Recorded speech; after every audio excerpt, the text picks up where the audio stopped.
بسم الله الرحمن الرحيم. السلام علیکم ورحمۃ اللہ. الحمد للہ رب العالمین والصلاة والسلام علی سید الانبیاء والمرسلین. اما بعد رب اشرح لی صدری ویسر لی امری واحلل عقدۃ من لسانی یفقہوا قولی. رب زدنی علما رب زدنی علما. اعوذ باللہ من الشیطان الرجیم. بسم اللہ الرحمن الرحیم. ان اللہ یحب التوابین ویحب المتطہرین.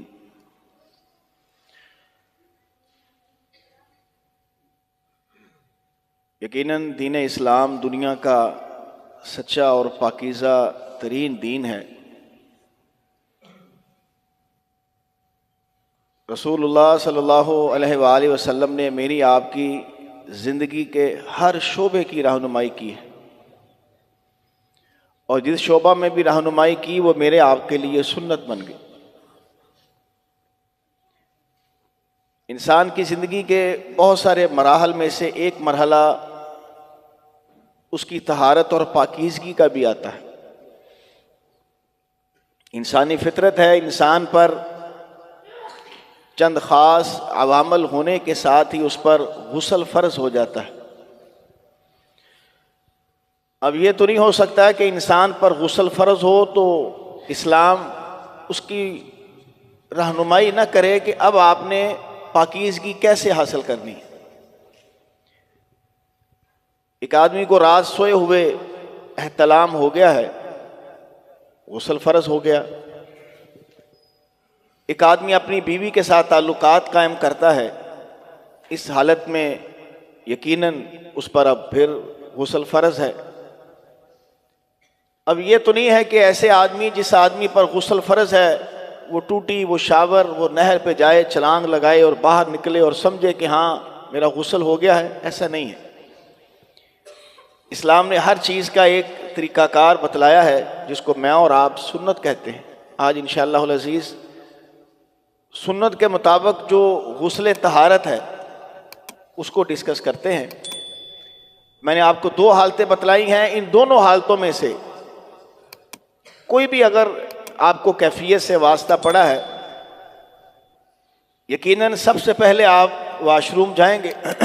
واش روم جانے سے پہلے یقیناً جو ہمیشہ کی سنت ہے میری آپ کی ہونی بھی چاہیے، بیت الخلاء میں داخل ہونے سے پہلے چاہے وہ غسل والی جگہ ہے، جیسے اب عمومی ہو گئی ہے ہمارے گھروں میں پیشاب پخانے والی جگہ اور غسل والی جگہ تقریباً اب ایک ہی ہو گئی ہے.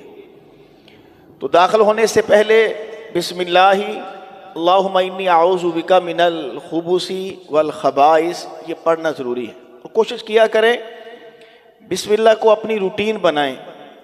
ہر چیز کو پکڑنے سے پہلے، ہر چیز کو کھولنے سے پہلے، خصوصی طور پر رات کو گھر کے دروازے بند کرنے سے پہلے.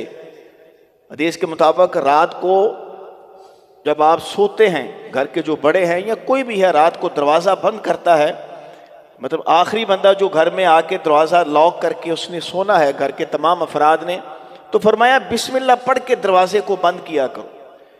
جب تم بسم اللہ پڑھ کے دروازے کو بند کرتے ہو تو شیطان کی اتنی قوت اور طاقت نہیں ہے اس دروازے کو کھول سکے.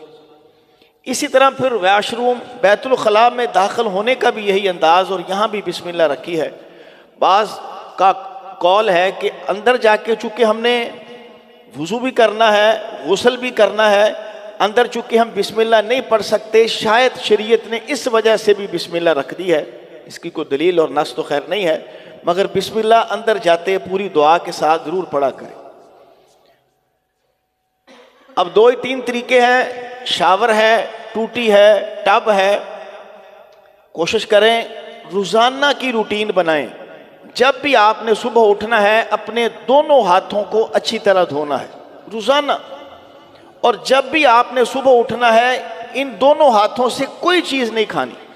آپ اسلام کی خوبصورتی اور اسلام کی طہارت اور پاکیزگی دیکھیے. کہا کہ رات کو تو سویا ہے، اینا باتت یادہ، تجھے کیا خبر تیرا ہاتھ رات کہاں کہاں پھرتا رہا، اس نے رات کیسے بسر کی۔ اور ہم عمومی دیکھتے بھی ہیں کہ رات کو سوئے ہوئے کوئی آدمی یہاں خارش کر رہا ہے، کوئی یہاں کر رہا ہے، کوئی قمیض کے اندر سے کر رہا ہے، کوئی شلوار کے اندر سے کر رہا ہے، تو ہاتھ پہ تو گندگی لگنے کے چانسز ہیں۔ اب گندگی لگ گئی ہے، ایک آدمی صبح اٹھا ہے، اس نے دیکھا ہے سیب پڑا ہے، اس نے سیب اٹھایا اور کھا لیا، اب وہ گندگی سیب کو لگ گئی، وہ گندگی اس مومن آدمی کے اندر چلی گئی۔ اسلام کو یہ گوارا نہیں ہے۔ کوئی کھانے پینے کا ٹکڑا، روٹی کا، کوئی بریڈ کا، کوئی ایسی چیز اس نے اٹھا کے منہ میں ڈال لی، اب آپ کے ہاتھ میں گندگی تھی، آپ کو پتہ ہی نہیں کہ رات کو میں اپنے اب شرمگاہ پر ہاتھ پھیرتا رہا ہوں، دائیں بائیں ہاتھ چلتا رہا ہے، وہی گندگی ہاتھ کو لگی تھی، وہی گندگی آپ نے کھانے والی چیز کو لگائی، وہ اندر چلی گئی۔ اسلام کو یہ پسند نہیں ہے، اس لیے کہا روزانہ اٹھتے ہوئے جب آپ واش روم جائیں، وضو سے پہلے سب سے پہلے اپنا ہاتھ دھوئیں، اور دوسرا عمل ایک چلو میں بک میں پانی لے کر سب سے پہلے آپ اپنے ناک میں ڈالیں، ناک میں پانی چڑھائیں، اس لیے کہ حدیث کے مطابق شیطان رات کو ہمارے ناک میں بسیرا کرتا ہے۔ اس کی مختلف حالتیں ہیں، کبھی وقت ملا انشاءاللہ اس پر گفتگو کریں گے۔ تو ایک حالت یہ ہے کہ وہ رات کو ہمارے ناک میں بسیرا کرتا ہے تو ہمارے اوپر سستی اور کاہلی ڈالتا ہے، تو فرمایا کہ جب تم صبح اٹھو اپنے ناک میں اچھی طرح پانی چڑھا کر اس کو اچھی طرح سن کو جھاڑو، صاف کیا کرو، تاکہ شیطان وہاں سے نکلے اور تمہارا جو سستی اور کاہلی والا اس نے کام شروع کیا ہے تمہاری اس سے جان چھوٹے۔ خیر، اب ہم اپنا غسل طہارت کا عمل شروع کرتے ہیں۔ مسائل تو اس کے ساتھ اور بہت ڈسکس ہو سکتے ہیں۔ آپ نے دعا پڑھی ہے، واش روم میں چلے گئے ہیں، ٹوٹی ہے، شاور ہے، ٹب ہے، اس میں سے دائیں ہاتھ پر آپ نے پانی لینا ہے، بائیں ہاتھ پر پانی ڈالنا ہے، اپنی شرمگاہ، اپنی ران، اپنا پیٹ، جہاں جہاں آپ کو شک ہے کہ گندگی لگی ہو سکتی ہے، بار بار آپ نے اس کو دھونا ہے۔ پانی لینا ہے، پانی ڈالنا ہے، شرمگاہ کو دھویا، رانوں کو دھویا، پیٹ کو بار بار جتنی بار بھی کرنا ہے، ایسے کر لیں گے تو سنت بن جائے گی۔ یہی عمل آپ کا عبادت بن کر آپ کے لیے ثواب کا ذریعہ بن جائے گا۔ ویسے اگر ایک آدمی نہر میں چھلانگ لگا دیتا ہے، شاور کے نیچے جا کے بیٹھ جاتا ہے، اللہ سے امید ہے اس کی طہارت تو ہو جائے گی، سنت والا عمل نہیں ہے۔